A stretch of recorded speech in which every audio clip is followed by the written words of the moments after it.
क्षणोक्षणाहाची करावा विचार, क्षणोक्षणाहाची करावा विचार, तरावया पार भवसिंधू. क्षणोक्षणाहाची करावा विचार, तरावया पार भवसिंधू. नाशिवंत देह जाणार सकळ, नाशिवंत देह जाणार सकळ, अविष्ये खातो काळ सावधान. संत समागमी धरावी आवडी, संत समागमी धरावी आवडी, करावी तातडी परमार्थाची. नाशिवंत देह जाणार सकळ, अविष्ये खातो काळ सावधान. तुका म्हणे इह लोकीच्या व्यवहारे, तुका म्हणे इह लोकीच्या व्यवहारे, नका डोळे धूर भरून राहू, नये डोळे धूर भरून राहू. नाशिवंत देह जाणार सकळ, अविष्ये खातो काळ सावधान. क्षणोक्षणाहाची करावा विचार, तरावया पार भवसिंधू.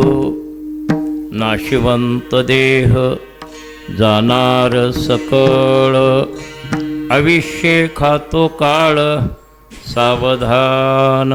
प्राप्तस्थळी प्राप्तवेळी या नागमंदिराच्या नागनाथांच्या दरबारात अतिशय सुंदर असा नामयज्ञ सुरू आहे.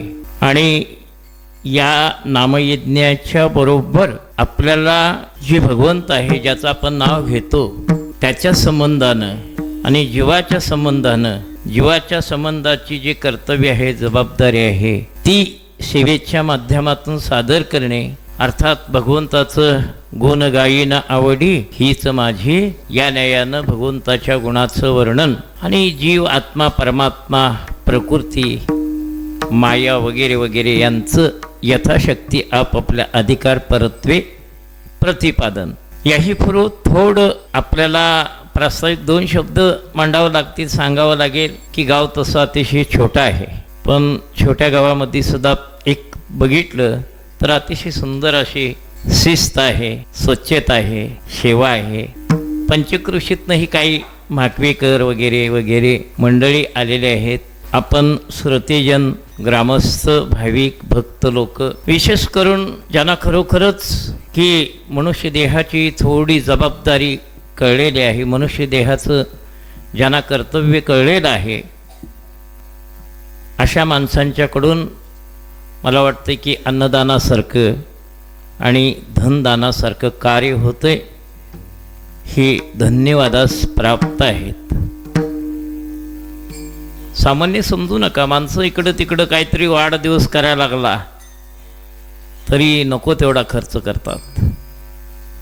आता नसतोच वाढदिवस, पण करतात वाढदिवस. वाढदिवस कुठला? 100 वर्षे, 50 वर्षे, 5, 25 वर्षे जे काय आयुष्य घेऊन आलो आहे, ज्या वेळेला घेऊन आयुष्य जन्माला आलो तेव्हापासून आयुष्याची क्षणाक्षणानं घट होत राहते. लक्षात ठेवा, क्षणाक्षणानं. म्हणून तुकाराम महाराजांनी सांगितले क्षणाक्षणाला विचार करा, कारण घट ही क्षणाक्षणानं होती. कारण मगाशी प्रवचनला बसलो ती वेळ जेवताना नव्हती, जेवताना जी वेळ होती ती इकडं तिकडं घराकडं जाऊन येण्यास वेळ होती ती नाही. हो, कीर्तनला इथपर्यंत त्यातलीही कमी झाली, कीर्तनला येऊन बसल्यावर त्यातलीही कमी झाली, कीर्तन ऐकणार त्यातली कमी होणार आहे, आणि घरापर्यंत जाईस तर त्यातलीही कमी होणार आहे. अशी क्षणाक्षणानं आयुष्याची घट होणार आहे आणि माणसं करतात वाढदिवस. आता ज्यांना करायचं ना त्याने अभिष्ट चिंतन करा. विषय कशावर निघाला? माणसं पैसे खर्च करतात, धन खर्च करतात, जेवणाच्या मोठ्या मोठ्या पंक्ती घालतात आणि नको ते उद्योग करतात. आलं का लक्षात? या ठिकाणी जर भगवंताच्या दरबारामध्ये जर दान दिलं, मग ते कोणतंही असो, सेवादान असो, अर्थदान असो, अन्नदान असो, ज्ञानदान असो, नामदान असो, इच्छादान असो, सत्यसंकल्पदान असो, कुठलंही दान इथं दिल्यानंतर जे तुम्हाला पुण्य प्राप्त होईल ते कुठेही होणार नाही, मंत्रीसुद्धा होणार नाही. आणि ते वाढदिवस करतात. वाढदिवसाचा थोडक्यात सांगितलं घट दिवस आहे. बरं, पुढच्या तरी प्रक्रिया कुठं व्यवस्थित आहेत? पुढच्या प्रक्रियेचा जर व्यवस्थेचा विचार केला तर जो केक आणलाय तो अतिशय विषारी असतो, लक्षात ठेवायचं. त्याच्यात अनेक केमिकल्स असतात. माझ्या पाहुण्याचंच एक हे आहे, मला वाटतं केक विक्रेतीचं मोठं दुकान आहे, उद्योग आहे त्यांचा. रोज 5-10 हजारचे केक संपतात. बरं, ते केकचा विचार केला तर विषय काय चालला लक्षात ठेवा. हा, इथं सेवा करणे, इथं भगवंताच्या दरबारात हो दान देणे. हो, किती दान द्यावं? शेवटी तुकाराम महाराज म्हणतात देहे दान द्यावं. म्हणजे एवढे दानाचे प्रकार सांगितलेले आहेत, लक्षात ठेवा. तात्पर्य, केक जर नाही घेतला, केकचा विचार केला तरी केक विषारी आहे. अनेक प्रकारचे त्याच्यात केमिकल्स असतात, ते डबं भरून ठेवलेले असतात, ते कित्येक दिवस वापरतात. त्याच्यामध्ये दीर्घ असे काही नंतर आजार तयार होतात. ती केक आपण चांगल्या बाल वयात पोरासनी चालतो. पुढची प्रक्रिया, तो केक ठेवायचा टेबलावरती, आरत्या लावायच्या आणि त्या केकवरती चित्र लावायचं त्याचं, कोणाचं ज्याचा वाढदिवस करायचा आहे. सगळ्यांच्याकडं जर नाही घडत नसेल, पण ज्यांच्याकडं पैसा जादा आहे त्यांची अशी व्यवस्था असते. त्याच्यावरती एक असं चित्र सुंदर स्वतःचं त्या वाढदिवसवाल्याचं चिकटवायचं आणि त्याच्यावरती मग त्या चित्राच्या मध्यभागी छातीवरती असा चाकू ठेवायचा, नाहीतर तलवार ठेवायची आणि त्याचं 2 भाग. तर काय मोठं आश्चर्यच आहे, एवढं बी थांबत नाही. मग ते काय म्हणायचं ते म्हणायचं आणि आरत्या इजवायच्या. आता काय बावळट आहेत नि वेडे आहेत, कुणी म्हणायचं यासनी, सुशिक्षितांची फॅशन आहे. आता आपल्याकडं ओवाळताना जर आरती इजली तर अपशकुन होतोय, आटोकाट प्रयत्न केला जातोय, असा हात लावला जातोय आणि काय केलं जातंय, आरती इजू नये असं आपलं प्रामाणिक मत आणि ती बरोबर बी आहे. ते काय चुकीचं नाही. जे दिव्य अग्नी आहे त्यानं ओवाळावं असा आपला संकल्प आहे. पण तिथं आरत्या इजवायच्या म्हणजे मला वाटतं काय त्याला लवकर संपवायसाठी हा प्रयत्न आहे काय. जे तलवारीन 2 भाग करायचं म्हणजे तुझा असाच कुठेतरी खून व्हावा असं त्यातनं दाखवायचं आहे काय.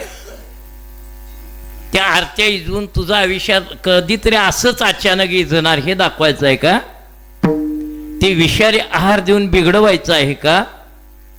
त्याच्यापेक्षा मला वाटतंय औषण करावं, कुंकू लावावं, ओवाळावं आणि अभिष्ट चिंतन म्हणून काही भजन नामस्मरण करावं किंवा काही श्लोक म्हणावं. आलं लक्षात काय. काय अडचण आहे. सुंदर असं काही 5 श्लोक त्याला ऐकवावेत. मना सज्जना भक्ती पंथेची जावे, तरी श्री हरी पाविजे स्वभावे. जनी निंदिते सर्व सोडून द्यावे, जनी वंदिते सर्व भावे करावे. मना चंदनाच्या परित्वा झिजावे, परी अंतरी सज्जनानी व्हावे.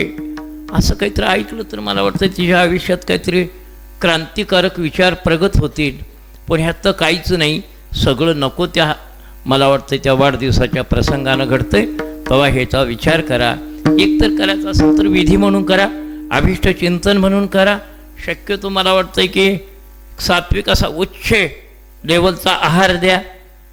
कारण बाकीचं करत असताना हे करत असताना लई खर्च करतात. तिथं आमच्या बिद्री कारखान्याजवळ एक जणानं केलं, हे 100 जीव घेतले. 100 कापली आणि जेवाय वाढलं. आता जी 100 कापली तिने त्याच्या नावाने टाचा घासल्या असतील का आशीर्वाद दिला असेल? 100 जणांच्या गळ्यावर सुरी ठेवली त्यावेळेला त्या सगळ्यांनी टाचा घासले असतील. सोडून बघा की, मुठीत दाबून धरता, गुडघा त्याच्यावर ठेवता, मानव गुडघा ठेवता, दाबून त्याच्या डोळ्यावर कान ठेवता. ही कृती ती जीव जाताना काय आशीर्वाद दिलोय? त्याच्यापेक्षा काय तर सामाजिक कार्य करा की. कुठंतरी मला वाटतं एखादं झाड लावा वडाचं, सुंदर अशी जागा बघून, तिकटी बघून. मला वाटतं त्याच्यावरती कोकिळा येईल, अनेक प्रकारचे पक्षी येतील, सुंदर गायन करतील. लोकांना म्हणजे त्याच्यापासून सावली मिळेल, ऑक्सिजन मिळेल शुद्ध. मला वाटतं औषधं मिळतील, पुष्कळ औषधं प्रत्येक वनस्पतीमध्ये आहेत. हे काहीतरी करायचा प्रयत्न करा. का नको ते उद्योग बकरी कापा, 100-200 लाखानं पैसे खर्च करा. त्याच्यापेक्षा अशा जागेला करा ना. अशा जागेला करा. साठवून तिथं पैसे गोळा करता का नाही, त्याच्यापेक्षा साठवून गुप्तदान हितं करा. की आमचं नाव काय वाईट देऊ नका. द्यायचं असं तरी असं सांकेतिक लिहा. एवढं उच्च लेवलचं दान करा. आणि असली कामं अतिशय मला वाटतंय उच्च विचारानं करा. असं कसं समाधान वाटतंय, सुंदर वाटतंय. प्रवचनात सुद्धा सुंदर विषय झाला. अशा पद्धतीनं काही परिवर्तन होईल. विचार प्रगत होतील. नवे हे वारकरी संप्रदायाचे विचार एवढ्या उच्च लेवलचे आहेत की माणसाला जन्मामध्ये जर सगळ्यात दुःख आणि भय काय असेल तर ती मृत्यूच आहे. लक्षात ठेवायचं. मृत्यू म्हटलं की मला वाटतं मरणारा तरी भितोच, पण मेलेल्याचा मृत्यू ऐकून दुसऱ्याला अटॅक येऊन दुसराही मरतो, एवढं भ्या मृत्यूच आहे. मरणारा मरतो, पण एकदम झटक्यान सांगितलं येऊन व्हरांड्यात डॉक्टरने तुमचा पेशंट मेला, तर त्यात झटका येण्याची एकंदऱ्याला शक्यता आहे आणि दुसरं सुद्धा मरायची शक्यता आहे. म्हणून डॉक्टर काय करतो, एक जबाबदार माणसाला बोलवतो, आत नेतो आणि त्याला हळू सांगतो कानात, पेशंट गेलेला आहे, पुढच्या कामाला लागा. मग ती गावातनंच गावाकडं फोन करतात, लाकडं जमवा, शेणपुटं जमवा, पाहुण्याशी सांगा. हे सगळं पहिल्यांदा गुपचूपच होते. काही ना मग गाडीत बसून आता हाय बरं चला म्हणून पाठवलं जातं. तात्पर्य साराव सांगायचं काय, सगळ्यात मृत्यूचं भय आहे, ते भय विचार केल्यानंतर जातं. म्हणून तुकोबाराय म्हणतात, क्षणोक्षणाची करावा विचार, क्षणोक्षणाची करावा विचार, तरावया पार भव सिंधू. म्हणून विचारानं मोठं व्हावं, लक्षात ठेवा. आणि फक्त एकमेव जर विचार उच्च असतील तर ते संतांच्या दरबारात आहेत, संतांच्या सान्निध्यात आहेत, लक्षात ठेवा. पहिल्या शब्दाचा शब्दार्थ सांगतो, पुढं सरळ. पहिल्या प्रमाणात काय सांगितलं की कालमर्यादा घालून दिली तुम्हाला की क्षणसुद्धा विसरू नका देवाला, क्षणसुद्धा व्यर्थ विचाराविना घालवू नका, क्षणाला विचार करा. ह्याच्या आपण विवरण यथाशक्ती यथाचिंतन आपण करण्याचा प्रयत्न नंतर करू. पहिल्यांदा काय म्हणले महाराज की क्षणाला विचार करा. क्षणोक्षणा हाची करावा विचार, तरावया पार भवसिंधू. भवनाम जन्म मृत्यूरूपी सिंधू. ते तरणे म्हणजे त्याच्या परतीराला पोचणे असा त्याचा अर्थ. तरावया पार भवसिंधू. मग विचार करावा. तुकाराम महाराज म्हणतात तो क्षणाला करावा, विलंब लावू नये. बघू याच्या नंतर बोलू. तरावया पार भवसिंधू. तरती ती तरणे.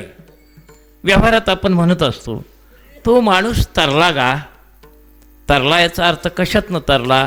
काय तिची अडचण असेल, आर्थिक कर्ज असेल, आमका असेल, काहीतरी असेल, आणि तो त्याच्यातनं पार पडला, माणसं तो तरला. आलं लक्षात काय? म्हणजे तुमच्या व्यवहारातली व्याख्या तरलेली सांगतो. ज्या अडचणीत होता त्या अडचण पार करून तो पलीकडच्या टोकावरती पोचला, म्हणून माणसं म्हणतात तो तरला. किंवा तरणोपाय काय, हाही शब्द व्यवहारात आहे. ह्याला तरणोपाय काय? तरणोपाय म्हणजे ह्यातनं पलीकडे जायला, ह्यातनं पार पाडायला, ह्या अडचणीतनं पार पाडायला उपाय काय, तरणोपाय काय? इथं महाराज म्हणतात क्षणोक्षणा हाची करावा विचार, तरावया पार भवसिंधू, तरावया पार भवसिंधू, क्षणोक्षणा हाची करावा विचार. म्हणजे परतीराला पोचण्यासाठी विचार करा. परमार्थ हा विचाराचा आहे. आलं लक्षात काय? परमार्थ काय सोंगाचा ढोंगाचा ही बाह्य लक्षणं आहेत ते असावीत. आता पोलीस म्हटलं त्यानं ती डिग्री दिलेली आहे म्हटल्यानंतर, वकील त्यानं ती LLB केलेली आहे म्हटल्यानंतर त्याला काळा ड्रेस पाहिजेच. पण तो काळा ड्रेस घातला म्हणजे कोणीही वकील होऊ शकणार नाही, आणि पांढरा ड्रेस घातला म्हणजे कोणीही महाराज होऊ शकणार नाही. विचारानं महाराज होऊ शकतो, आचारानं महाराज होऊ शकतो. आलं का लक्षात? भक्तिभावानं महाराज होऊ शकतो. तात्पर्य सारांश विचार हा प्रधान आहे. तो क्षणाला का करायचा ते नंतरच्या प्रमाणाच्या आधारानं बघू आपण. क्षणोक्षणा हाची करावा विचार, तरावया पार भवसिंधू. पुढच्या चरणात तुकोबाराय काय म्हणतात? नाशिवंत देह जाणार सकळ, नाशिवंत देह जाणार सकळ. तात्पर्य विषय दुसरे. ह्या सूत्रावर सगळं 3.5 चरण आहेत. हे अर्ध चरण आहे ना, या कारणासाठी सगळे पुढच्या 3ऱ्या चरणातलं, 4थ्या चरणातलं विश्लेषण, 2ऱ्या चरणाच्या उत्तरार्धातलं विश्लेषण आणि 1ल्या चरणाच्या पूर्वार्धामधलं उत्तरार्धामधलं विश्लेषण फक्त अर्ध्या चरणासाठी आहे. लक्षात ठेवायचं. नाशिवंत देह म्हणून क्षणाला विचार करा. नाशिवंत मिळालेला देह जाणार आहे म्हणून तरण्याचा विचार करा. हो, नाशिवंत आहे म्हणून तुम्ही काय करा, नाशिवंत देहच नाही जाणार सकळ. आणि पुढं काय म्हटलं? आयुष्य खातो काळ सावधान. देह महत्वाचं का आयुष्य महत्वाचं? कोण महत्वाचं? हा, अगदी सुंदर उत्तर आहे. आलं लक्षात काय? थोडं सतत ऐकत जावं म्हणजे अशी बुद्धी सुचू शकेल. की आपण काय म्हणतो माहिती आहे का, आयुष्याचा आपण कधी विचार केलेला नाही. देहाचा विचार मात्र अगदी मला वाटतं क्षणाक्षणाला आहे. हो, मिनटाला, तासाला. हो, असं काही जणांचा जवळच असतो. सगळे म्हणजे मेकअपचं साहित्य असतं. देहाकडे एवढं लक्ष असतं की बाथरूममध्ये जर गेला तर कित्येक प्रकारचे साबण असतात. मला वाटतं शॅम्पू असतात, उटणे असतात, आरशे असतात. वेगवेगळ्या पद्धतीचं सगळं सजवलेलं असतं. आवश्यक साहित्य विपुल प्रमाणात ठेवलं असतं. कुणासाठी? देहासाठी. मग देहाचा तुम्ही विचार जास्त करता का आयुष्याचा करता? 99% विचार देहाचा आहे, 1% विचार आयुष्याचा. आयुष्य किती आहे, काय हाय, जातंय का, राहतंय का, चाललंय, काही माहिती नाही. देहाकडे मात्र लगड बघितलं जातं, कसं आहे, आरशात बघितलं जातं, बॉडीकडे बघितलं जातं, रट्टा चापसून बघितलं जातं, असं करून बघितलं जातं. बॉडी चढली आहे का, उतरली आहे का, हाय तशीच हाय. म्हणजे देहाचा विचार करता. महत्वाचं काय? आयुष्य. जर करता झाला असा अक्षटन तिरी, तिने तिकटीवर हिकडे गेलं, तिकडे गेलं, त्यातली 2 मेली, याक दगडा वापटून सुद्धा जगलं. माणसं काय म्हणायला आली? आयुष्य घट. देह घट्ट म्हणून जगलं म्हणली का आयुष्य घट्ट म्हणून? आयुष्य घट म्हणलं ना. मग घट आयुष्याची जाणीव तुम्हाला आहे का देहाची जाणीव आहे? हा, जाणीव कसली आहे? क्षणाक्षणाला आयुष्यभर अगदी सकाळपासून चराय चालू असतं, सकाळी अगदी म्हणजे काही म्हणजे पिणारे कोमट पाणी आहेत, त्यानंतर मग एकंदर पेय घेणारे आहेत, मग नाश्ता खाणारे आहेत, मग जेवणाबरोबर अनेक पदार्थ पाहिजेत, मग त्यानंतर आणि काही थोडं ताक वगैरे वगैरे वगैरे काहीतरी प्यायला पाहिजे. जरा झोपून उठले की आणि काहीतरी नाश्ता पाहिजे, चहा पाहिजे, कॉफी पाहिजे, नाही तर दूध पाहिजे, काहीतरी पाहिजे. संध्याकाळी आणि तरी आणि गडबड जेवायची, हायच इकडं तिकडं आलं. हा सगळा आटापिट्टा आयुष्यासाठी का देहासाठी? मग देहासाठी जी करतात असा आट्टापिट्टा ती शाने का मूर्ख? म्हणजे इथल्या माणसाबद्दल म्हणत नाही मी, बाहेरच्या कुठल्या तरी माणसाबद्दल म्हणतोय. ही वस्तुस्थिती आहे. वास्तव असं आहे की तुमचं सगळं प्रयत्न चालू आहे ते देहासाठी चालू आहे. 7 दिवस सहसा इकडे तुम्ही फिरणार नाही. पण महाप्रसादासाठी शक्यतो गाव गोळा होणार व्हावी. त्यांच्याबद्दल बी आपला काय द्वेष नाही का येऊ नये असं वाटत नाही. यावं तिने सन्मानानं प्रसाद घ्यावा, खावा, तृप्त होऊन जावावं. पण खाल्याला प्रसाद देहाच्या उपयोगाला किती तास आहे आणि ऐकलेला विचार किती कालपर्यंत आहे. ज्ञानोबराय 16व्या अध्यायाच्या 24व्या श्लोकाच्या भाषांतरावरती म्हणतात, माझ्या सत्यवादाचे तप वाचा केले बहुत कल्प, तया पुण्याचे दीप पातले प्रभू. म्हणजे कोट्यावधी वर्षे झालं मी हे ज्ञान संपादन करत. हे सगळंच आंकडं हे आहेत कमी. आपण डिटेल आंकडा सांगता येणार नाही, कारण त्यांनी काय म्हटलं, माझ्या सत्यवादाचे तप वाचा केले बहुत. मग त्याला काय आंकडाच नाही, मग आम्ही कसं काय सांगणार? मग असं सांगूया, कोट्यावधी, अब्जावधी, अर्बुद खरबुद एवढी आयुष्य घेतली ज्ञानोबरायांनी. त्यावेळेला त्यांची विद्युत प्रवाहानं लेखणी चालायला लागली. लक्षात ठेवा, विद्युत प्रवाहानं चालत होती. इतक्या वेगानं आपण 1 महिना जर ओढायला लागलो तर मला वाटतं 10 वेळा विचार करावा लागतो. त्या चांगदेवानं बी बघितलं, विचार करून ज्ञानेश्वर महाराजांना पत्र लिहाय खाजवून खाजवून डोकं बघितलं, काय बोलावं ते पुढं महिन्यात त्याला कळच ना, म्हणून कोराच कागद घातला त्या पाकिटात पत्राच्या. मग ते मुक्ताबाई काय म्हणली माहिती आहे काय, तिच्याकडं दिलं तर पत्र. क्रमशः ते प्रत्येकाकडं गेलं, मुक्ताबाईकडे गेलं, म्हणजे दादाकडं गेलं, निवृत्तीनाथाकडे दिलं, मग ज्ञानदेवांच्याकडे दिलं, सोपान काकाकडे दिलं, सोपान काकाने मुक्ताबाईकडे दिलं. मुक्ताबाईनं पत्र खोललं, इकडं असं बघितलं, मेल्या भाड्या म्हणाली 1400 वर्षे जगलाय आणि असाच्या असाच आहे म्हणाली. ज्ञानेश्वर महाराज म्हणले, मुक्ता अगं ती कागदासारखा असा स्वच्छ आहे म्हणली, त्यानं त्याच्या काही गिरबिटायला नाही. म्हणजे आता ज्ञानेश्वर महाराज अतिशय विलक्षण बुद्धी होती. तात्पर्य मला सांगायचं, त्याच्यावरती सर्वोच्च ग्रंथ लिहिला चांगदेव 65 म्हणून, आलं का लक्षात? त्याच्यावरती अनेक विद्वानांचे PhD चालू आहे त्या चांगदेव 65 वरती. तात्पर्य सारांश विचार काय चाललाय की आपण जे करतो प्रयत्न ते देहासाठी आहेत. करा, जरूर करा, देहासाठीही जरूर प्रयत्न केले पाहिजेत. पण जे तुम्ही अन्न खाता, इथं संध्याकाळी इथं खावा, महाप्रसाद खावा, घरात खावा, कुठेही खावा, 6 तासापर्यंत खाल्लेल्या अन्नाच्या कॅलरी होऊन शरीरामध्ये प्रवेश करतात रक्ताच्या माध्यमातून.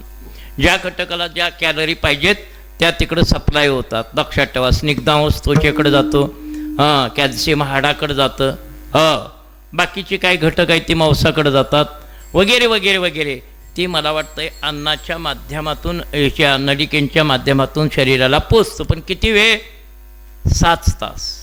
7 तासाच्या पुढं जर आणि ती प्रक्रिया चालू राहिली तर शरीरात जडपणा येतो. लक्षात ठेवायचं. 6 तास अन्नाचे, 6, 8, 10 संपलं.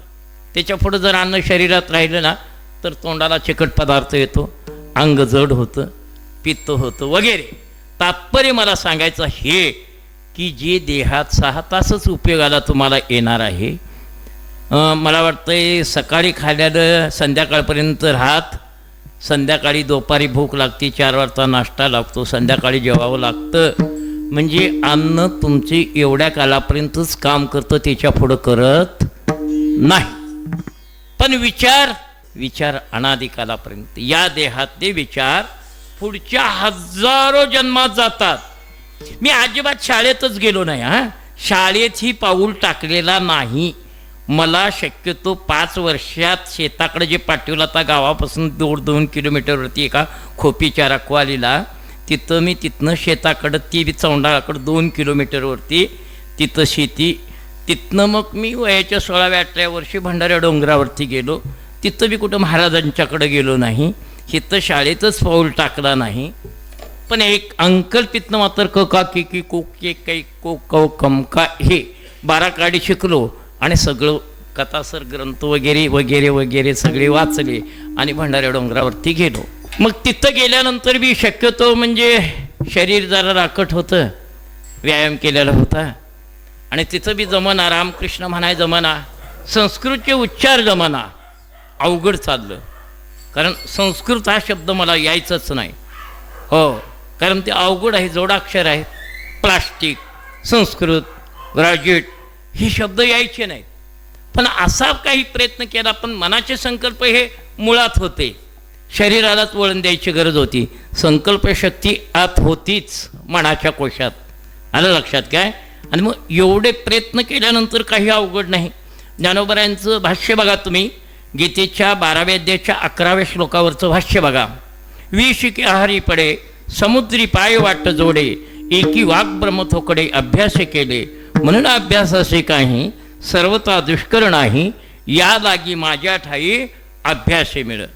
अरे ओले मुळ भेदी खडकाचे अंग. मी मला वाटतंय अगोदर सगळं मला शिकवलं आणि मी नंतर अक्षराने ओव्याने प्रमाणपाठ केली, संत वाङ्मय वाचलं. सगळं अगोदरच. विहीर काढायला चालू होती आणि विहिरीवरती एक असं जाळी होती, लक्षात ठेवा, एका वनस्पतीची जाळी होती.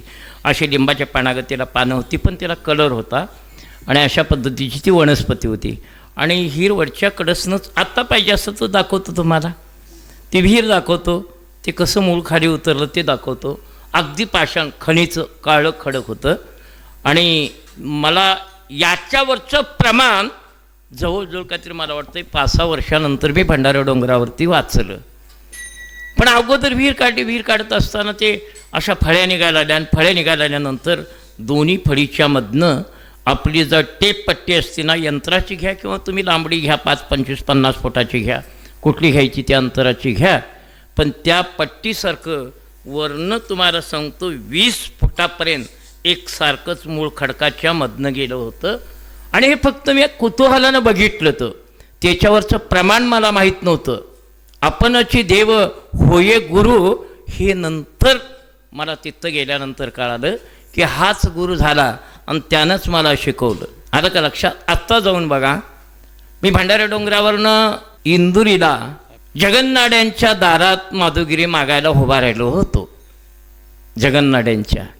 पण शक्यतो काय पहिल्यापासून एक डोळं झाकून बसायची आणि डोळं झाकूनच सांगायची सवय आहे. काय वेळा प्रयत्न करतोय उघडाचा, पण ती एक सवय तिथं डोंगरात लागलेली आहे चिंतनाच्या जाग्याला. ती माधुगिरी इस्तर काय तिकडे घराकडे बघत बसायचं नाही. थोडं किल्ला होता, ते किल्ल्याकडे बघितलं आणि किल्ल्याकडे बघितल्यानंतर त्या किल्ल्याच्या उजव्या साईडला रोडवरनं तोफा डागलेल्या होत्या. हो, आलं लक्षात काय? बऱ्याच तोफा डागल्या त्या आणि किल्ल्याची दगडाची तोंड फुटली ती, पण ती भिंत काय पडायला नव्हती. आत्ता दाखवतो चला, ती मुळकाट बी दाखवतो आणि तुम्हाला खोटं वाटत असेल त्या किल्ल्यावरच्या तोफा डागल्याला बी जागा दाखवतो. झालं म्हणजे अभ्यास करायचं म्हणजे काय असं ते याच्यावरती बसून तुम्हाला सांगतो, शाळेत त्या डेस्कवरती बसून नुसतं वाचन करणं म्हणजे अभ्यास नव्हे. पावला पावलालाही अभ्यास करता येतो. बसलं तरी अभ्यास करता येतो. सहज बसल्यानंतर बघायचं मुंगी काय करते. विना होता गळ्यात माझ्या भंडाऱ्या डोंगरावरती आणि सहज माशी चावली म्हणता असं मारली, पडली माशी मरून खाली. ती माशी पडल्यानंतर एक मुंगी आली आणि एक मुंगी आल्यानंतर तिला तिच्या पंखाला धरून तिनं वडायचा प्रयत्न केला, पण ती अडकायला लागली, तिला वडना. ती लगट गेली आपल्या समूहाकडे गेली आणि त्या समूहातल्या 5-25 मुंग्या घेऊन ती आली. जे तिथं मी विना घेऊन दगडाच्या पायरीवर उभा केलं राहिलो तरीसुद्धा अभ्यास केला की घरात मी एकदा असंच मुंगी भिताडावनं चालायला ती उलटं पाय भित्तीला ते टच करत होती आणि तांदळाचा कण तांदळाच्या ढिगातनं वर भिंतीहून घेऊन निघालती. म्हणजे तिच्या 10 पट कमीत कमी जास्तच वजन ती प्रयत्नानं वडाला ती. त्याचा अभ्यास केला की माणसानं प्रयत्न कसा करावा. त्या तुकाराम महाराजांचं प्रमाण नंतर आत्ता म्हणलेलं ओले मिळ भुयदी खडकाचे अंग अभ्यासाशी सांग कार्यसिद्धी. म्हणजे अभ्यास म्हणजे प्रयत्न, नामस्मरण म्हणजे अभ्यास, भक्ती म्हणजे सुद्धा अभ्यास. कारण मगाशी म्हटलं ना विष के आहारी पडे, विष हे अभ्यासानं खाता येतं. शाहू महाराज रोज विष खात होते. इतर लोक मरायसाठी खातात आणि शाहू महाराज जगायसाठी खात होते, एवढा फरक आहे. रोज विष खात होते ते. का तर अचानक रक्तावरती आघात विषाचा होऊ नये तेव्हा बाहेरचं विष प्रयोग कोणीतरी केला तर आतल्या रक्तात ताकद असावी की त्या विषयाचा प्रतिकार करायचा, म्हणून ती रोज विष खात होते. आणि मला वाटतं ज्ञानेश्वरी वाचूनच खात होते ते. विष के आहारी पडे समुद्री पाय वाट जोडे, हा विषय तुम्ही 6व्या अध्यायामध्ये गीतेच्या ज्ञानेश्वरीच्या बघा. योगाच्या माध्यमातून कुंडली जागा केली की 2 तत्व नष्ट करते ती, पृथ्वी आणि जलतत्व शरीरातलं नष्ट करते आणि मग पाण्यावरनं चालता येतं. स्वर्गीच्या आलाप ऐके मुंगीचे मनोगत जाणे, मुंगीच्या मनात काय तेही कळतं आणि स्वर्गातले आलाप म्हणजे वाद्य हे ऐकू येतं. एवढा तो सूक्ष्म अभ्यास आहे. म्हणजे अभ्यास केल्यानंतर काय काय होतं बघा. अभ्यास केल्यानंतर देव कळतो, अभ्यास केल्यानंतर मीच देव आहे हेही कळतं. अभ्यास केल्यानंतर वासांशी जीर्णानि यथा विहाय नवानि गृणात्य नरोपराणि तथा शरीरानि विहाय जीर्णा नन्यानि संयाति नवानि देहि नैनं छन्दन्ति शस्त्राणि नैनं दहति पावकः न चैनं क्लिदान्त्यापि न शोष्यते मारुतः अच्छद्यमदैहिषमक्लिद्य शशेवचे नित्य सर्वगतस्थानो रचलो यम सनातनः. हे सगळंच अभ्यास केल्यावर कळते. शरीर म्हणजे मी का माझं क्षेत्र आहे. 13व्या अध्यायात जायचं लगट. इदम शरीरम कोणते क्षत्रमित्य भिधीयते एतद्य इति तं प्राहु क्षत्रज्ञ इति तद्विदः क्षेत्रज्ञ चापिमामिद्धि सर्व क्षेत्रेषु भारत क्षेत्रज्ञेर्ज्ञानम एतज्ञानम मतम मम. ऋषिभिर्बहुधा गीतं छंदोभिर्विध पृथक ब्रह्मसूत्र पदशैव हेतुमद्भिर्विनश्यतये. या श्लोकामध्ये 4थ्या 13व्या अध्यायात सांगितलं की या शरीराची गुंतागुंत अनेकांनी शोध करण्याचा प्रयत्न केला पण अजून काही कोणाला कळलेली नाही आणि कळणार नाही. नाडी तपासणी आहे, टेटोस्कोप आहे, तापमान आहे, श्वासोच्छ्वास आहे, मला वाटते फोटो आहे, इंजिओग्राफी आहे, इंजिओप्लास्टी नाही इंजिओग्राफी आहे, सोनोग्राफी आहे, तुम्हाला सांगतो MRI आहे, स्कॅनिंग आहे आणि एवढी यंत्र झाल्यात. फाडाफाडी चालू आहे. करवताना हाडाचंही कापत्यात, तरी पण हृदय बाहेर काढून ठेवतात. पण अजून देहात काय आहे ते समजलेलं नाही आणि समजणार नाही, शक्यच नाही. माणसाच्या मनात काय कुणालाच समजणार नाही. फक्त देवाला आणि साधू संतांना कळतं, बाकीच्या ना तुमच्या मनात काय आहे हे कळत नाही. म्हणजे एवढं शरीर गुंतागुंतीचं आहे. लक्षात ठेवा, शरीराला बी काय कमी लेखू नका. त्याला जेवढा भाव द्यायचा तेवढाच द्या. पण ह्या शरीराच्या माध्यमातून ब्रह्म होता येतं, अनादिकालापर्यंत प्रवास करता येतो जन्म घेऊन. एक तर मोक्षपदाला पोचता येतं, नसेल तर तुकोबाऱ्यासारखं म्हणता येतं घेईन मी जन्म यादसाठी तुझी चरण सेवा साधा बजा. तात्पर्य विषय काय चाललाय एवढा विचार केल्यानंतर तुम्हाला सांगतो पुढच्या जन्माचं नियोजन करता येतं आणि अनेक इतिहासात अनेकाने केलेलं आहे. लक्षात ठेवा, आता जर कोण दान देणार नसतील ना आणि इथं मोठे बंगले असतील, पैसेवान असतील, तर इथं नागनाथांना सांगतो की ते मेल्यानंतर त्यांना बेघरात नेऊन टाक आणि इथं कोण द्यायची इच्छा आहे ती गरीब आहे त्या बंगल्यात नेऊन घालू शकतोय. कीर्तनातनं सांगालोय आणि ते बी आसना उभा राहून सांगायला आलोय. बंगलवाल्यासनी बेघरात नेऊन ठेवायची सुद्धा त्याची ताकद आहे. म्हणून काय नाही, हाय त्यात देवाचं काम चालवायसाठी उदारांतकरणानं द्या. असं तात्पर्य विषय काय चाललाय, विचार जर केला पुण्य संपादन केलं तर देवावरती सत्ता गाजवता येते आणि त्याला सांगता येतं घेईन मी जन्म, म्हणजे कारणासकट तुकाराम महाराज म्हणतात मी जन्म घेईन. जन्म घेऊन काय करीन? हिथे एक बंगला बांधीन, वरती बेगारात जागा मिळाला तर तिथली जागा लाटीन, कोल्हापुरात बी जमलं तर एक प्लॉट घेईन, पुण्यात घेईन, मुंबईला घेईन, हां, आणि इकडलं तिकडलं कोणाचं लाटाय गावतंय ते बघीन. काय करायचं? तुझ्या बोखांडी एवढं कशाला घेतोस? हां, हाय ना राहायपुरतं आवश्यक आहे तेवढं आवश्यक असावे. लक्षात ठेवावं. भोगावे ना त्यागावे, मध्यभागी लेखावे. म्हणजे कुठल्याही लेवल लई घड्याळ पुढं पळालेलं चांगलं का मागं राहिलेलं चांगलं का दिलेले नेमान चालत्यालं चांगलं? मग तसंच असावं जीवन. लई बी पळा लागलं तरी बाद, मागं राहिलं तरी बाद. की अति गरिबी बी नको पण अति पैसाही नको. पैसा या लागला का नाही मग इकडं खर्च करून द्यायचा. लक्षात ठेवायचं चांगल्या कामासाठी. मग भले तुम्ही शाळेत त्या पोरासनी वया दिन असा मगाशी सांगितलं तसं. ती मला वाटतं त्या ह्याच्यामध्ये पुरस्कार थोडा आमचा सत्कार केला कुठं अर्जुनीमध्ये, त्याला बरेच वर्ष झाली.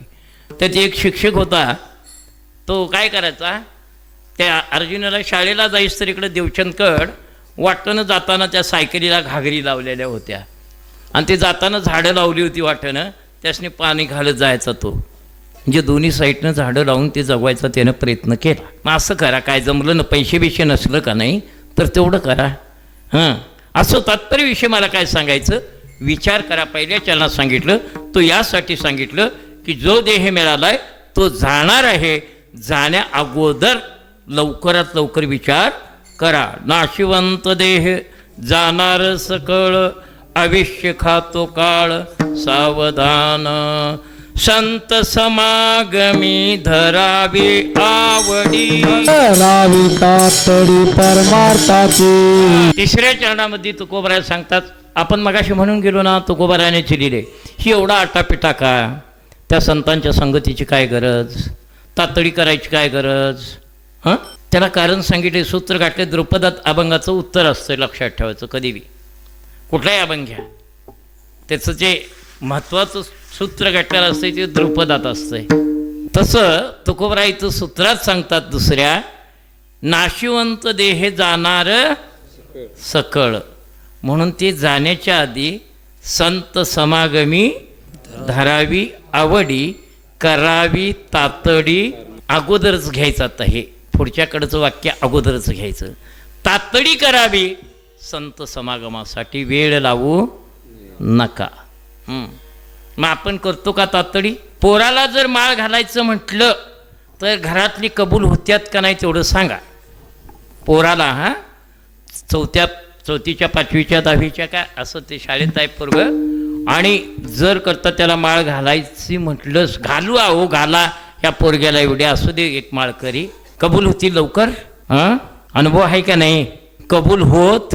तेच पोरग जरा मोठं झालं आणि दारू पिऊन येऊन आई बाबाला पायताना मारा लागलं की मग महाराजाच्याकडे येतात आणि महाराजाला एवढी माळ तुम्ही, म्हणजे कटकटा ओकटी मूर्ती लोकीचे उफराटे मोडून ठेवलं, हात पाय नाही तर डोळं काढून ठेवलं, म्हणजे आंधळं केलं की जास्त भजन करतात का? ज्याला सुंदर शरीर दिलंय ती भजन करतात. कोणची करतात? गोपाळपूरला गेलाय का नाही? पंढरपूरला गेल्या कसली देखणी आहेत काय? नाही ना.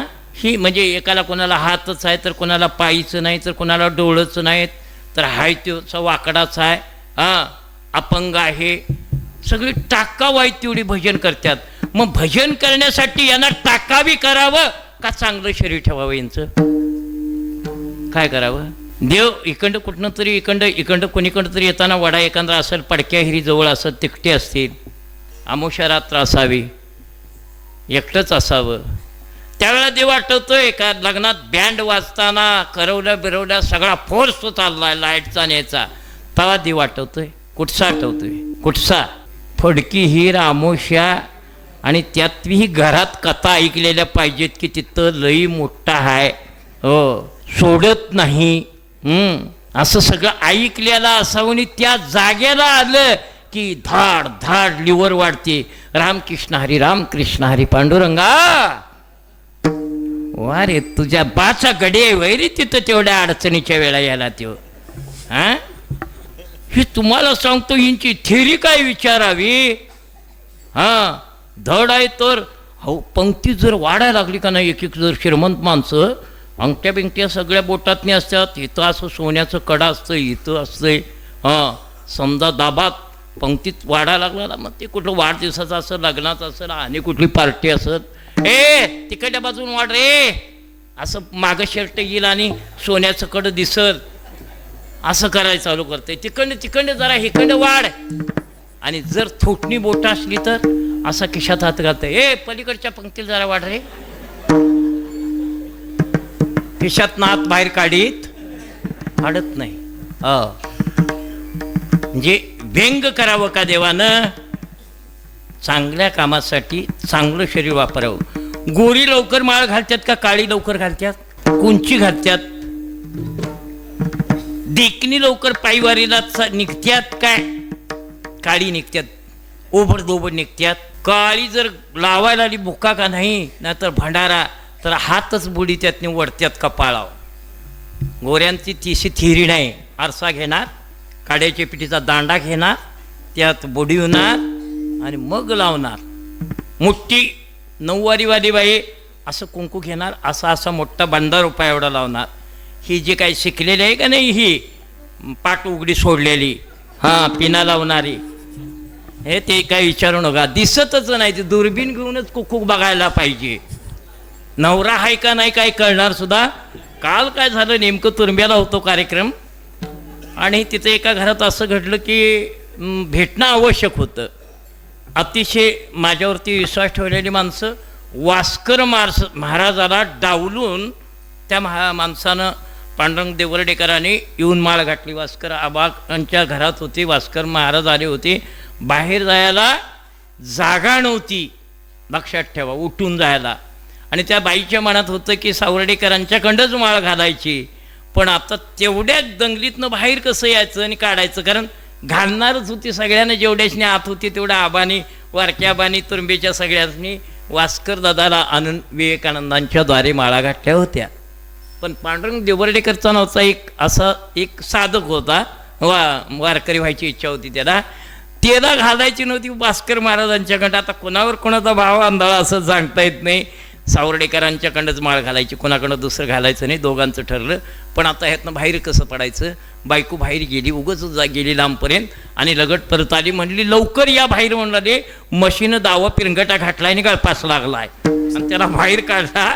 ते लगड माझ्याकडे आला, आज हाय वारकरी, आणि त्याचा मुलगा वारल्यानंतर मला घराकडे काल जावावं लागलं. खरं काय झालं, थोरली आणि धाकली शून दोघी जणी आल्या होत्या. मंडपातनं बाहेर पडायला मी कार्यक्रम करून, त्या दोघी पाया पडल्या, समोर उभा राहिल्या, ओळख होती, बोलायचं धाडस होतं. म्हणाला आत्याने तुम्हाला घराकडे यायला सांगितलंय. मी साधारण न कर दोन्हीकडनी चेहऱ्याकडे बैठलो, कोण आहे कशा आहेत त्या, तर बघावं म्हटलं तिथं सांगायला. तर ती जी नवरा मेलेली होती ना, तिनं टिकरी लावलेली होती. मी तिच्याकडे बघितल्यानंतर म्हटलं ही मेलेल्याची काय बायको नव्ह. मग घरात गेलं, विचारलं तिने कुणी सांगितलं, तर मी म्हटलं तुमच्या धाकल्या सुनून सांगितलं. मग ती म्हणाली थोरली बी तिच्याजवळ होती की होती कर. म्हटलं मला काय दिसाय नाही. तर म्हणली ते तसं कसं होईल, दोघी बी आल्या त्या. मग मी म्हटलं टिकली लावते काय, तर होय म्हटली. मग मी म्हटलं टिकली लावली तरी ही नवरा मेलेली नव्ह. तवर दुसरा माझ्या संगत होता, ते म्हणला महाराज ती डोरलं बी घातती या. आता ह्यो कळसच झाला सगळा. बस अशा काही गोष्टी केल्यात, बाकीचं काही त्याच्यामध्ये अडचण नाही. शास्त्रकारानं सुद्धा काय केलं, बाईचं जर वैभव काढून गेलं तर तिचा अपमान होतो, म्हणून तिनं ते वैभव जपावं ह्यासाठी शास्त्रकारांनी जे नियम घातल्यात, कुणावर इतीही सूड बुद्धीनं घातलेले नाही. लक्षात ठेवायचं. शास्त्रवंत विचार करणारे फार एकदम विचारवंत असतात. पूर्वी कसं होतं, बायकांच्या हातात सत्ता होती, आत्तासुद्धा तेच व्हायला लागलं आहे. पूर्वी हे होतं, मातृसत्ताक कुटुंब होतं. पुरुषाच्या हातात काय काही नव्हतं, विवाह संस्था नव्हती, काही नव्हती. सगळा कळप असायचं, बाईन सांगल तसं चालायचं, कित्येकांचं मुडदं पडायचं. मग त्यानंतर शास्त्र प्रगत झालं, विवाहविधी झाला, बंधनं पडली. त्यात ते उद्धारकानं काय काय केलं सगळं सांगायचं एका कीर्तनात शक्य नाही. तात्पर्य मला सांगायचं, हे सगळं नेमकेला आपण आलो कुठनं माहीत आहे. माणूस अडचणीत पडल्यानंतर देवाकडे जातो. त्यातनं हा विषय आला की शक्यतो माणसाला व्यवस्थित असताना, वैभव असताना, वेळेत वेळ काढून असताना, सौंदर्य असताना, हातपाय सुंदर असताना देवाची आठवण भजन करावी. आणि हे संतांच्या सान्निध्यात राहिल्यानंतर कळतं. दिली इंद्रिय हात पाय कान, डोळे मुका बोलाया वचन, इंद्रिय हात पाय कान, डोळे मुख बोलाया वचन, जेणे तू जोडसी नारायण, नाटे विवन भवरे. तिसऱ्या चरणात काय सांगितलं? संत समागमी धरावी आवडी. धरावे आवडी. कारण संतांनी आपल्याला सगळं मार्गदर्शन केलेलं आहे. या प्रमाणात काय म्हणतात संत? तुम्हाला देवाचं भजन करण्यासाठी, चिंतन करण्यासाठी, तुम्हाला वारी करण्यासाठी पाय दिले, टाळी वाजवायसाठी हात दिले, ऐकण्यासाठी कान दिले, ज्ञानेश्वरी वाचायसाठी डोळे दिले, त्याचं विश्लेषण करायसाठी बुद्धी दिली, चिंतन करायसाठी चित्त दिलं, मनन करायसाठी मन दिलं, आणि व्यवहाराचा अभिमान धरतो तो देवासाठी अभिमान धरावा. अभिमान दिला, अहंकार दिला. अहंकार संप्रदायाचा असावा, अहंकार देवाबद्दल असावा, अहंकार सत्याबद्दल असावा. मोठेपणा सांगायचं असेल ना तर सत्याचा सांगावा. बघा येऊन आमचा सत्ता किती सुंदर आहे तो, असं सांगावं. या तुम्ही काकड आरतीला, असं स्वर्गासारखं आमचं वातावरण असतंय, अवश्य सांगावं. आणि आनंदच वेगळा आहे. आणि सांगितलं ना, सुख आणि दुःख हे विचाराच्या माध्यमातून शरीरावरती आघात करत असतं. लक्षात ठेवा. शरीर काही करू शकत नाही. शरीर जड आहे, त्याला कुठल्याही प्रकारचं स्पंदन नाही, जाणीव नाही, नेणीव नाही, सुख नाही, दुःख नाही, पाप नाही, पुण्य नाही, काहीही शरीराला नाही आणि आत्म्याला बी नाही. आत्मा उच्च कुटीत आहे, त्याला काहीच स्पर्श करू शकत नाही. शरीर जड असल्यामुळे शरीरालाही काय करू शकत नाही. शरीर नष्टच होतं, तिची राखच होती. कुठलं पाप पुण्य भोगायला शिल्लक राहतं? राहतो ते विज्ञानमय कोश राहतो. शरीर हे जे चालतं ना, आता मी बोलतो ना, हे ज्या माध्यमातून बोलतो त्याला विज्ञानमय कोश म्हणतात. तो विज्ञानमय कोश काय करतो? जसं आपल्याला माहीत आहे की मोबाईल, मदरबोर्ड आणि मेमरी कार्ड, किती जण आहे ती महत्त्वाची यातली? मोबाईल, मदरबोर्ड आणि मेमरी कार्ड. तिन्हीत पहिला शब्द कोणचा आहे? म्हणजे हे कुठनं घेतला हा शब्द? मनातनं घेतला. मन मेमरी कार्ड, मन मदरबोर्ड आणि मन मोबाईल. लक्षात ठेवा, तिन्हीमध्ये म आहे. जसं मेमरी कार्डातनं जर करता 100 GB जर मेमरी कार्ड असेल तर कमीत कमी त्याच्यामध्ये 50 ज्ञानेश्वऱ्या बसतात. तुमच्या डोक्यावर जर ठेवल्या ना तर तुम्ही खाली बसशीला. एवढ्या वजनाच्या 50 ज्ञानेश्वऱ्या 100 GB मध्ये बसतात. कारण मी एक कार्ड घेतलं, 16 GB होतं. मी दुकानदारला विचारलं ह्याच्यात किती तास बसणार, तर तो काय म्हटला माहीत आहे काय? ह्याच्यात महाराज म्हणला 200 तास बसणार. लगड सर्वे केला. आळंदीच्या अजान वृक्षाखाली जी ज्ञानेश्वरी वाचायला बसतात ती सकाळी 7 ते 8 दरम्यान बसतात आणि संध्याकाळी 6 वाजता ज्ञानेश्वरी वाचून आपल्या जाग्यावर जातात. किती तासात? 10 तासात. दगड अभ्यास केला मी असा की 10 तासात जर करता एक ज्ञानेश्वरी सेव्ह केली तर अशा तुम्हाला सांगतो 16 GB मध्ये 20 ज्ञानेश्वऱ्या 2 तासात सेव्ह करता येतात. केवढ्या जाग्यात? जागा केवढी? नका एवढी. अद्भुत आहे. मला वाटतं मोबाईल बघणाऱ्यांनी एकदा नाही 100 वेळा विचार करावा. जर एखाद्या अडाणी माणसाच्या, अनभिज्ञ माणसाच्या हातावर जर ते ठेवलं आणि त्याला विचारलं, शिकलेलं सांगलं हे काय आहे, जर अनभिज्ञ माणसाच्या हातावर जर ते नका एवढा तुकडा ठेवला आणि त्या व्यक्तीला, त्या पुरुषाला, त्या माऊलीला विचारलं हे काय, तर ती काय म्हणेल, पत्र्याचा तुकडा आहे. पत्र्याचा तुकडा जर मोबाईलवर टाकून काचच्या टिपवाईवर जर ठेवला तर 50,000च्या मोबाईलला नाचवतो. त्याच्यामध्ये ढोलकीवाले आहेत, नाचणारे आहेत, प्रवचनकार आहेत, कीर्तनकार आहेत. आम्ही झोनसारखं जंगल आहे की मला वाटतं मोबाईलात बघितल्यानंतर थकच व्हायला पाहिजे, सगळंच विसरायला पाहिजे. एवढे सुंदर पक्षी, एवढे पक्ष्यांचे सुंदर आवाज, विलक्षण सगळं जंगल, त्याच्या दऱ्या आणि त्यातला असा तो कलर पाहिलं ना थक्क व्हायला पाहिजे. आणि ते सगळं एका नकावेड्या जाग्यात बसतं. एक एक मला वाटतंय लाख किलोमीटर, वर्ग किलोमीटर जंगल आहे. लाख वर्ग किलोमीटर म्हणजे आपण फूट बाय फूट म्हणजे 1 स्क्वेअर फूट म्हणतो, तसं किलोमीटर 1,00,000 वर्ग किलोमीटर एक एक जंगल आहे. आणि ते सगळं नकावेड्या जाग्यात बसतं. काय ताकद आहे, काय त्या शास्त्रज्ञांचं मला वाटतं शोध आहे. आणि ज्यानं हे विश्व निर्माण केलं त्यानं ती धातू कशी पृथ्वीत निर्माण करून ठेवली की एवढं सगळं त्याच्यामध्ये त्या जाग्यात बसावं. त्याच्यापेक्षा 100 पट मन विलक्षण आहे. मला मनाबद्दलच सांगायचं आहे, पण हा तुम्हाला दृष्टांत दिला. माणसांचं म्हणणं काय आहे, मेल्यानंतर ह्या देहातनं काहीतरी बावळट लोकांचं हे म्हण आहे. हे म्हणणं कुणाचं आहे? ऐ भाविक लोक, ही टाळ वाजवणारी बुवा लोक. अरे बुवा लोक म्हणजे तुला सांगतो, मरण माझे मरून गेले मज केले त्याला बुवा लोक म्हणतात.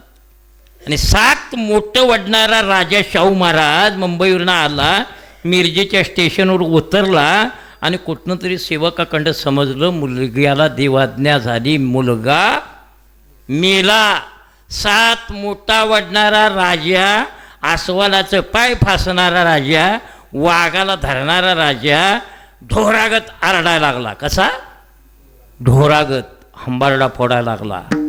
आणि त्या मला वाटते त्यो आपले गाडगे महाराज कीर्तन चालू होतं आणि त्या कीर्तनाचं तिकडली वार्ता आली, पोरग मेलं. केवढा फरक आहे विचारायचं, बघायचं. हातात चिठ्ठी गेली, चिठ्ठी वाचून बघितली गाडगे महाराजांनी, त्यात लिहिलं होतं आपल्या पोरग्याला देव आज्ञा झाल्या म्हणजे अर्थात तुमचं पोरग मेलं.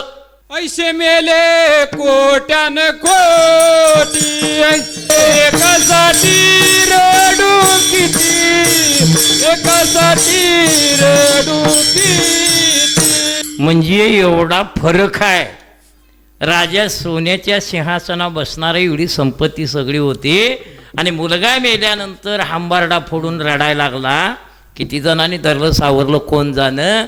आणि जो महात्मा होता ना, जो गाडगे महाराज होता ना, एकच गाडगं, त्याचं नाव का गाडगं पडलं गाडगे महाराज, एकच. पाणी प्यायला गाडगं तेच, आंघोळीचं पाणी आणाय झालं तर गाडगं तेच, बाहेर दिशेला जायचं तर गाडगं तेच, माधुगिरीला न्याय झालं तर गाडगं तेच. त्याच्यातच माधुगिरी गावाची 4 घराची मागायची, कालवायची, खायची, पाण्याजवळ जायचं, गाडगं धुवायचं, त्याच गाडग्यानं पाणी प्यायचं, परसाकडं जायचं असं तर त्याच गाडग्यातनं पाणी घेऊन जायचं, आंघोळ करायचं तर त्याच गाडग्यानं करायची. ते संगडच गाडगं म्हणून नाव काय पडलं गाडगे महाराज. केवढा मोठा महात्मा.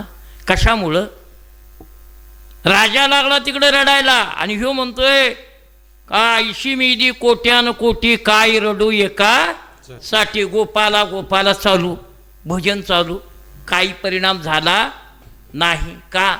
समजलं ना. मरणाची व्याख्या कळाली ना, माणूस भ्यायची काही गरजच नाही. व्याख्या कळत नाही म्हणून माणूस भेटतो. मग श्लोक आपण म्हणलो, वासांशी जीर्णानी यथा विहाय नवानी गृणाती नरोपराणी तथा शरीराने विहाय जीर्णा नन्याने संयाती नवाने दे. मरण म्हणजे काय? जुनं टाकायचं आणि नवं घ्यायचं. पण त्याचंही विश्लेषण फार मोठं आहे. एवढं निश्चित मात्र जुनं टाकायचं आणि मग ते कुठल्या क्वालिटीचं घ्यायचं ते तुमच्या ह्याच्यावर अवलंबून आहे. शरीर कुठलं मिळवायचं ते तुमच्या दान पुण्यावरती, सेवेवरती अवलंबून आहे. तुम्हाला शरीर चांगलं पाहिजे असेल ना, दान पुण्य करा. पैसे साठवलेच ना तर यदा कदाचित सापाच्या नाही तर भूताच्या जन्माला जाशीला. हो, सिद्धांत आहे. कारण पैसे जास्त पुरून ठेवले की माणसं पहिली त्याच्यावरती मांत्रिक लोक ते काय काय हाडं बिडं फिरवून पहिली त्याला काढायची, नाग असायचे, साप असायचे. मग ती देव म्हणतोय द्याय नाहीस ना तुला, त्याच्यावरच पुरतो, बस त्याच्यावरतीच. भूत होऊन तरी बस, ना तर साप होऊन तरी बस. तेव्हा काही गाडगेतनी किंवा दडवून ठेवायचा काही प्रयत्न करू नका, चांगल्या कामासाठी खर्च करा असं तात्पर्य नाही. हे काही भूलथापा नाही तर लक्षात ठेवा, हे काही भूलथापा वगैरे पेरल्यालाच उगवतं, दिल्यालाच मिळतं. पृथ्वीला जर दिलं ना तुम्ही, एक मुठभर दाणं दिलं तर मनभर द्यायची तिच्यात ताकद आहे. आता ती 100 काडीची वगैरे भात आहेत ना, त्यात मला वाटतं मुठीमध्ये 100 कण मावू शकतात, जादाच मावू शकतात. मग त्याचं मनभर व्हायला काय अवघड नाही. म्हणजे देताना मोठ्या माणसांचा नियम आहे, मोठी घेताना थोडं देतात आणि देताना जादा देतात. इंधनाच्या पंपात पाणी किती घालायला लागतंय? मी तिथनं आलेला माणूस आहे, सगळेच अनुभव आहेत. पंपात पाणी किती कमी झालेलं असलं तर एक 2-3 पाणी जर कमी झालं असलं पंपातलं ना, रवी जर उघडी असली ना, निम्यार्धी नळाभाला भरलेला असू दे, पण रवी जर उघडी असेल तर पाणी येत 2 तांबे होता पाणी वर किती निघल? वर सोडलं रांगटासा तर खागी पडतील, एवढं पाणी द्यायची ताकद आहे. पण त्या अगोदर 2 तांबे घेतल्याशिवाय देत नाही.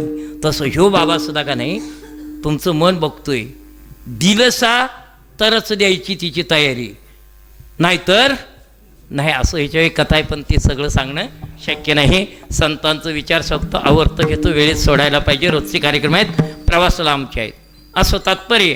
तिसऱ्या चरणात सांगितलं, संत समागमी धरावी आवडी, करावी तातडी परमार्थाची. तिसऱ्या चरणामध्ये म्हणतात, कारण द्रौपदात काय सांगितलं, नाशवंत देही जाणार सकळ.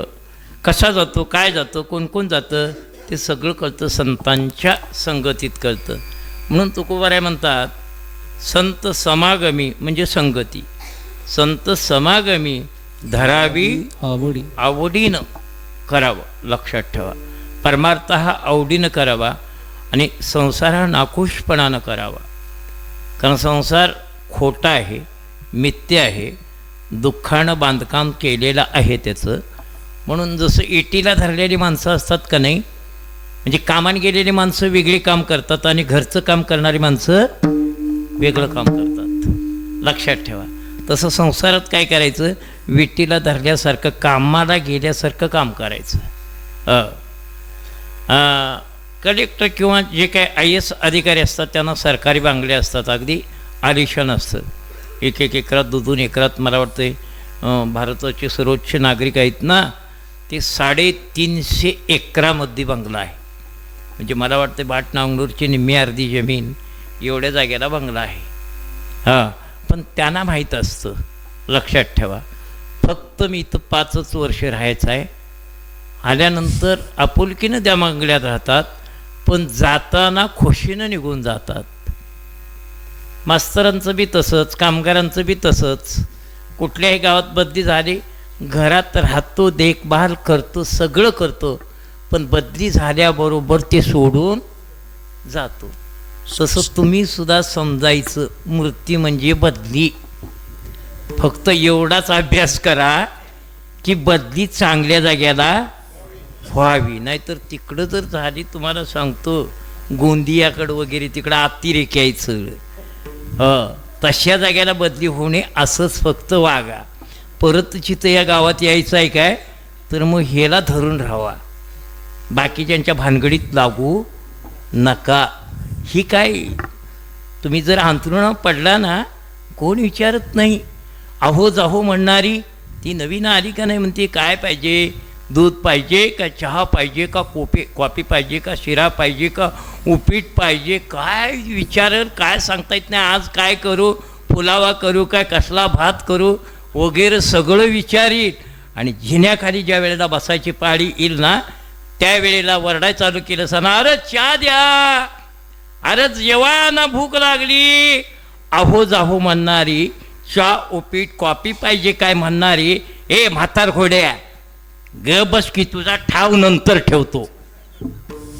काय कळालं, काय कळलं? ठाव म्हणजे काय, ठाव म्हणजे काय, ठाव म्हणजे राख भराय गेल्यावरती जे ठेवतात का नाही भोत्यानी, ती म्हणती तुझा निवद नंतर ठेवतो. आणि त्यावेळेला वाटतंय की खरं नाही. हो पांडुरंगा, हे रे आता मला लवकर, तर रे तुझ्या बाचा गडे आहे, तुला आता लवकर नेणार शिणं पडल्याशिवाय तुझा वास सुटल्याशिवाय तुला लवकर नेणार. आणि काय म्हणतात माहिती आहे काय, तो चांगला होता आणि लवकर का मेला, ह्यांच्या उलट्या बोंबा. कारण बाधाला लवकर नेत घराकडे कोणता माणूस यावा वाटतोय, बेवड्या वाटतोय का पिशवी भरून काहीतरी घेऊन येणारा वाटतोय. जे चांगलं गुण संपादन केले नाही ते लवकर देवाकडे जातोय आणि खोडगुणी लवकर जाईत नाही जाईत. कारण त्याला माहीत असतं ही मेलं तरी खोडी सोडत म्हणून लवकर येत नाही. सांगतो आणि आटपतं घेतो, 2 मिनटं झाली तर उशीर होऊन दे. एका गावात असं खोडगुणी होतं, गाव अखंड पेटीवलं होतं. कोणाचं घर चालू द्यायचं नाही, कोणाचं पार्टी चालू द्यायचं नाही, काही करायचं नाही. त्याच्या दिसतो घालून पेटवून धग शेकूनच शांत असलं महाबिलिंदर बाबाच्या लाकड्यासारखं काळं किट होतं. लवकर मरायसारखं सुद्धा काळं कुत्रं आणि काळी माणसं वांड असतात, घट्ट असते तर लक्षात ठेवा. हा काळं कुत्र्याला तिथं आमच्या तिथं होतं प्रयोग बघितला, मारला दगड का नाही की उशी खाऊनच जायचा त्याच्यावरनं. काळी म्हस ताकदीची, काळी जमीन ताकदीची, काळं पीक ताकदीचं, काळं केस ताकदीचं. पांढरं झालं की तुमचं सर्टिफिकेट लागलं असं समजायचं. म्हणजे तुम्ही काय म्हणता माहिती का, एकदा मला कोणतरी विचारलं तुमचा देव काळा कसा काय, त्याच्यावर मी भाषांतर केलं, पण आत्ता ते भाषांतर करणार नाही. पण काळ्यात ताकद जास्त असते. बायको करतो असता घेताना सुद्धा काळीच करायची. का, बारीला महिनाभर गेला असता तर नो टेन्शन. हो, अप्सरा जर असेल काय झाले कुणास ठाऊक, घराकडे कोण फिरलाय का काय की, तिचं कसं झालंय काय की, काय झाले धाकधूक धाकधूक. सायन्स आहे, सिद्धांत आहे. बरं पटवून देतो. मी मगाशी सांगितलं नाही काय, देवानं सगळं हे सगळं मला दाखवलं. माझा एक चुलत शाडूच, ती पोरगी माझ्या भजनातच होतं. भजन म्हणाली की तिचं दातच फक्त दिसत. मी ठरवलं तर बाळीला कोणीही करून नेणार, हे कायम आयुष्य भजनच करत बसणार.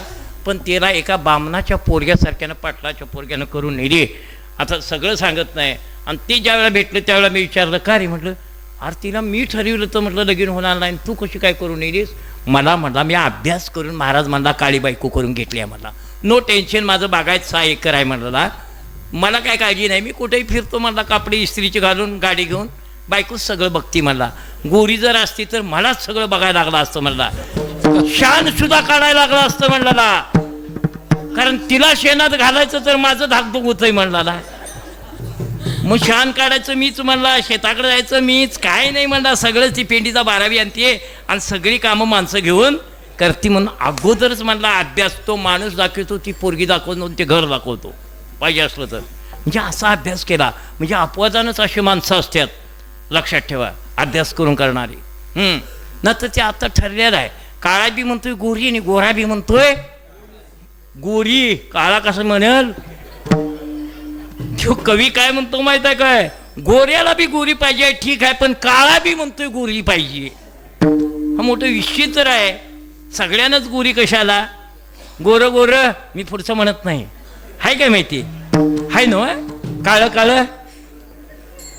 हा मग तेवढं म्हणा, काळं काळं मोत्याचं जाळं. ते राहू दे, आता गोऱ्याचं पुढचं उत्तर आलं नाही, घा नाही ते. तात्पर्य सरांना सांगायचं, त्या काळ्यावरून निघालं बघा. असं काळं बाबडीच्या लाकडासारखं होतं, लवकर मारासारखं नव्हतं, खडमं होतं, गाव पेटवलं. एक दिवशी पारा बसलेल्या माणसाने काय विचार केला माहीत आहे काय, हिच्या आईला म्हटलं हे आता असं मरतं मेलं आणि भूतभीत झालं तर गावाच्या मानगुटा बसल. तेव्हा म्हणजे काय करूया, याला 7 शिवच्या पलीकडं ना तर तिकडं 3 तिकटीवच पेटवूया. ह्याला गावाच्या जवळ आसपास पेटवायचं नाही. आणि त्यानं जाता जाता त्याच्या कानावर पडलं काय, की मला गावाच्या शिवच्या बाहेरही पेटवणार, हद्दीत पेटवणार नाहीत. तिनं लक्षात ठेवलं. आणि जेवढी भोवत्यानं गाव होती का नाही, महाकुवा, आप्पाच्या वाडी, हे सगळे अशी कुर्ली पिरली, सगळ्या गावात जाऊन सांगितलं, हे बघावा म्हणला मी जर मेलो तर म्हणला मी जरा खोडगुणी आहे म्हणला, ते आता मी काय करू, माझी प्रकृतीच आहे. पण म्हणला उगाच तुम्हाला लोकांच्या गावाला कशाला म्हणला त्रास, ज्यांच्या वाट्याला मी आलोय त्यांना झाला तर होऊ दे, तुम्हाला कशाला म्हणला. फक्त एवढंच लक्षात ठेवा, मी मेलो का नाही तुमच्या हद्दीत मला जाळू देऊ नका, पुरू देऊ नका, नाहीतर मी म्हणला तुम्हाला त्रास दिंज्यांच्या वाट्याला आलो, त्यालाच काही सोसायला लागू दे म्हणला, त्यांच्यासाठी मी आलो त्यांच्या गावात जन्माला, पण मला बाहेर काय तुम्ही पुरू देऊ नका, जाळू देऊ नका. झालं हे ना, अगोदर सगळ्या गावाने सांगून ठेवलं होतं. झालं मेलं एक दिवशी. मेल्यावर काय मग त्या आडव्या 4 काट्या होय ना, आणि हुब्या 2, एकूण 6 काट्या. मग ते सुंब, ती दोतार बितार काय ते घालायचं, ते सगळं गुलाल पानं टाकून ह्याला नेलं. ठरल्याप्रमाणे ह्याला त्या फडेच्या तटाच्या पलीकडेच पेटवायचं ठरवलं. ती अगोदर सावध होती, त्यासनी माहीत झालं की अमुक तो सांगून गेलेला मेलाय. ती बी तिकडं काट्या घेऊन आली, ती काट्या घेऊनच आली, कारण त्यानं सांगितलं तर मला उगाच तुमच्या हातीत काय म्हणजे जाळू देऊ नका, फिरू देऊ नका, जर बोला तुम्हाला त्रास होईल. ते गावच काट्या टोनकं घेऊनच तिकडं आलं. त्यांच्या मनात काय नाही, त्यांनी नाही म्हणी नाही, काहीच नाही. आणि तुम्हाला जाऊन उतरत्यात का न उतरत्यात तर त्यांनी काट्या उघडल्या. अहो असं का म्हणते, तर एकाला मारल्या 2-3 काट्या, तवर आता त्यो ग बसतोय. त्यानं काय घातलं, खालच्या काट्याने हात घातलं लोकांनी, त्या उभ्या काट्याने आडव्या काट्या सगळ्याच इसकाटल्या, सुंब तुटला, सगळं त्यात पाऊस लागल्या होता, राड झालं, तोडावलं, मेलं सगळं, त्याचं चिंदम मेंदा झाला सगळा. झालं तवर तिथनं गाडी जाळीची पोलिसाची निघाली. ती ह्यो मारामारी बघितली, तिने मारली शिट्टी, सगळ्या पोलिसांनी येडा टाकला आणि सगळ्यासनी गाडीत घातली. ती प्रेतनी नेलं आणि चुना मारून मार द्यायचं चालू केलं. कोणी मारलं सांगा, कोणी मारलं? ही म्हणायला आली आम्ही काय मारायला नाही, ती मेल्याच होतं. मग म्हणला मेलेलं होतं आणि मग काठ्याची मारामारी कशासाठी? ह्या काट्या कुठनं आल्या म्हणली, इकडलं टोनकणी हे इकडल्या काट्या. अहो पण नाही ते प्रेताला होतं, मग प्रेताचं का काढलं सा? हा हे मारली चुना देऊन, बेरडस तर हांबाळला, फोडीस तर मारली. सगळीच म्हणली का रे याच्या आईला जिवंत असताना पिडलं, मेल्यावर सुद्धा सोडलं. तशी मेल्यावर सुद्धा काही खोडवूनी सोडत नाही. म्हणून देव लवकर यासनी वर घेत, यासनी वर का घेत नाही माहिती आहे काय? म्हणून जास्त दिवस टिकतात सगळी. अगदी ज्ञानेश्वर महाराजांची 4 भावंड 26च्या आत गेली, छत्रपती 50च्या आत गेले, तुकाराम महाराज 42, अलेक्झांडर 32व्या वर्षी, विवेकानंद 39व्या वर्षी. म्हणजे मोठी माणसं लवकर मरतात आणि ही बाळ लवकर मरत. एवढा अनुभव घ्या म्हणजे तुम्हाला ही कळेल की म्हणजे चांगली का लवकर मरत्यात. तर देव म्हणतोय लवकर आल्याली बरी, आणि ही तिकडं नगोत, असं तात्पर्य. आता राहिलेल्या विषय नंतर 3ऱ्या चरणात तुकोबाराय म्हणतात, संत समागमे धरावे आवडे, करावी तातडे परमार्थाची. तुका म्हणे इह लोकीच्या व्यवहारे, नका डोळे धूर भरून राहू. नाशिवंत देह जाणार सकळ, आयुष्य खातो काळ सावधान. ज्ञानेश्वर माऊली. क्षणोक्षणाची करावा विचार, तरावया पार भवसिंधू. नाशिवंत देह जाणार सकळ, आयुष्य खातो काळ सावधान. संत समागमी धरावी आवडी, करावी तातडी परमार्थाची. तुका म्हणे इह लोकीच्या व्यवहारे, नका डोळे धूर भरून राहू. नाशिवंत देह जाणार सकळ, आयुष्य खातो काळ सावधान. अर्थात आपण जे शेवेचा काल होता त्याच्यात थोडं पुढं गेलो, क्षमा करा. तात्पर्य सारांश काही चुकला असं तर तो माझ्या वाणीचा दोष आहे, आणि जे बरोबर आहे ते माझ्या तुकोबारायांचं आहे. मी कारण कोणाकडे काही घोकंपट्टी कराय नाही, कुठल्या गुरुकडं जाय नाही, का शाळेत शिकाय नाही. इथनं घरातनं गेलो, ते तुकाराम महाराजांच्या डोंगरावरती 10-12 वर्ष जाऊन नुसतं नामस्मरण केलं. काही पाठीमागचं असं तुकोबारायांचं माझं संबंध आलं लक्षात काय. आणि त्यानंतर मग मला वाटतं मी 10-12 वर्षानंतर परत आलो आणि जनसेवेला अशा पद्धतीचं लागलो. काही चुकलं असेल वगैरे तर त्याच्याबद्दल माफ करा. की जे अन्नदाते आहेत त्याने अशाच पद्धतीचं द्यावं, त्यांना आयुष्य आरोग्य उदंड द्यावं, एवढी भगवंताकडं प्रार्थना करूया. तुम्ही सर्व श्रोत्यांचं पण अशाच पद्धतीनं चांगला प्रवास व्हावा, जीवन प्रवास अशा अपेक्षा करूया आणि इथं सेवेला विराम ठेवूया. जय विठ्ठल, जय जय विठ्ठल, जय विठ्ठल, जय जय विठ्ठल, जय विठ्ठल, जय जय विठ्ठल, विठ्ठल, जय जय विठ्ठल, जय विठ्ठल, जय जय विठ्ठल.